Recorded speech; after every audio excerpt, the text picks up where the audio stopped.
It is my experience that people in the West fundamentally do not understand, even remotely, how unique what we have in the West is, particularly when it comes to individual rights. I mean, we live in a world in which if you accumulate wealth as you have, you're essentially, that's your wealth. You're protected. This is not the case in most of the rest of the world today. There is no private property at a high level in Russia. Mikhail Khodorkovsky was the richest man in Russia. And the moment he tried to say anything about, he just tried to give some money to an opposition party that was against Vladimir Putin. He ceased being the richest man in Russia almost immediately and went to prison for 10 years, to a penal colony, eventually exiled. The same is true in China. Yeah. Jack Ma, billionaire, criticizes banking regulations, not banking regulations, disappears for a year. Not heard of, not heard from. He came back no longer criticizing. Came back with a very different opinion, just magically. And there are other people like that, Bao Mao, I can't remember the other guy's name. These are just examples of something that is routine. So the idea, and this is why our system works. This isn't like, oh, it's nice that billionaires can keep that. That's not what I'm saying. What I'm saying is, our system works because the incentive structure works. The incentive structure in Russia or in China is not to create things of value to other people and therefore become rich, as you have done. It is to serve the system, to serve the people above you, to serve the people above you in the hierarchy, in their corrupt needs. If you do that, you will become rich in Russia, or you will retain your wealth in Russia. And if you fail to do that, you will cease to be rich in Russia. So the reason our system works is because we have created incentive structures that take us forward, that mean that talented, inventive, creative, driven, passionate, smart people can profit from that talent, can profit from their own hard work and retain what they create. The same is true on almost every level. I mean, our technological progress, this is a self-evident thing that smart people don't talk about, but I feel like sometimes it needs explaining. The reason the West is so technologically superior is not disconnected from its culture of freedom of the individual. I mean, this should be obvious to people, but for some reason we don't talk about it nearly enough. The reason we are the most technically advanced society in the world and in the history of the world is partly because we allow people to pursue their curious interest and to profit from them if they create something of value to other people. So I think sometimes when we talk about this idea of individual freedom, we talk about them in a kind of moral sense, like, oh, it's good, it's obviously good, it's obviously good for people to be free. Well, actually, yes, and also there are some very practical consequences of that freedom that are the reason we are where we are. So that's just a little bit of why I think the West is unique and it's worth protecting. And, you know, we've used the word experiment a lot, talking about communism and others. We should be honest, liberal democracy is an experiment, and a very recent one, So, like all new ideas, it can go off the rails very easily if the core of what made it what it is not maintained.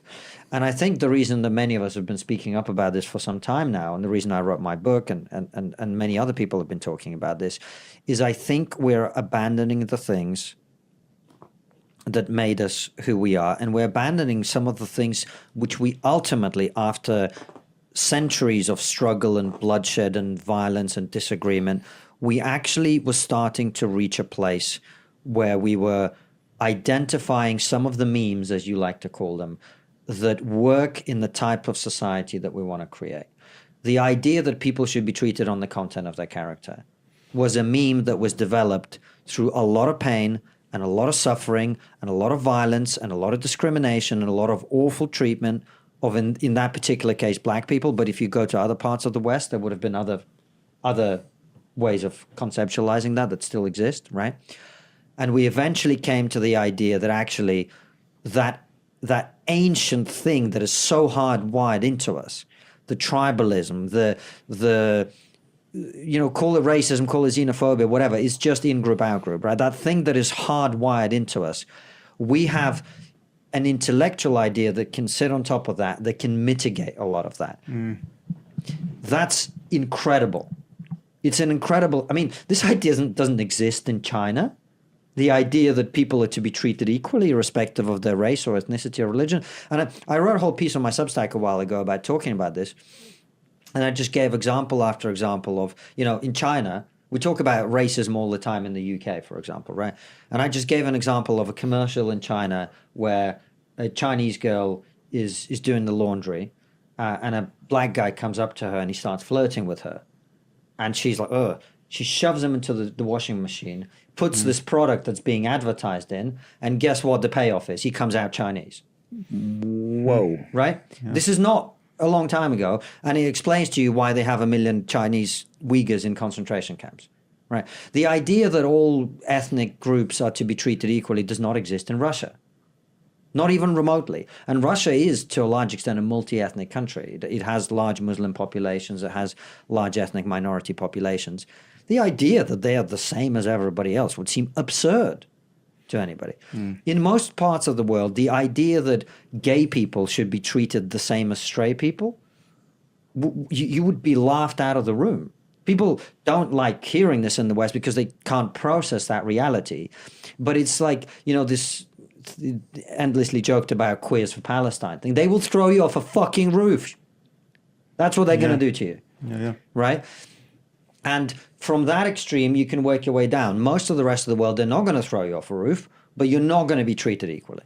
So we struggled and we fought and we went through a lot of horror to get to that place. And the symptom of that unraveling that I'm deeply troubled by is that we are doing the exact opposite. DEI is the exact opposite of that idea. And it's embedded in every institution now. The idea that you can pick people, you can say this group has got better outcomes than that group. That means, and we need to treat these people better than these other people, right? It doesn't matter which way you play that dynamic. It's irrelevant. It doesn't matter if it's you put black people at the top, white people at the bottom, brown people at the top, black people. It doesn't matter how you play that game. It always leads to bad outcomes. And the reason that anti-Semitism now is becoming much more prominent is a natural reflection of that worldview. It's a reflection of the worldview in which successful people are successful by virtue of privilege or corruption or abuse of others, and unsuccessful groups or groups that don't do as well in certain fields are there because they have been abused, because they've been taken advantage of. Once you implement that, every successful minority is going to be in the firing line, whether that's Jews, whether that's Asian Americans, whether that's African Americans who are first generation from Africa, right? They're incredibly successful in America. You're going to see all these groups being attacked in some way, whether that's in words or other ways, because we are breaking the thing that made us who we are.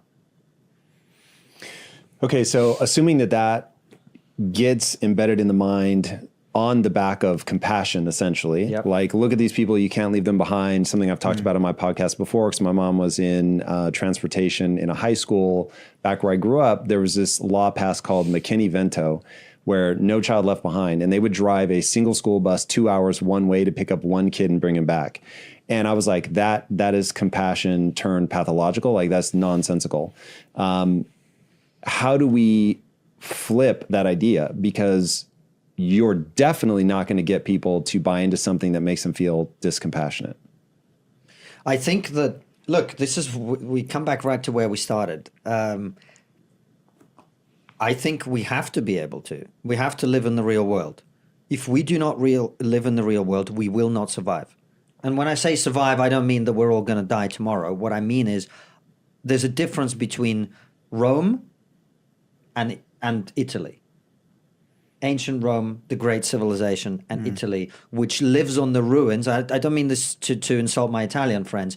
There's a difference between being a great civilization and selling trinkets on the ruins of that great civilization 2,000 years later. It's a big fucking difference. And every American is going to feel that, and every person in the West is going to feel that if we allow our culture to deteriorate to that point. So unless we orientate towards truth, which is the balance between empathy and compassion and pragmatism, that's where that place is, we will not survive. And that's why I keep telling people these depressing things, because unless we get a grasp of where we're heading, I don't think we're going to correct the course. I really don't.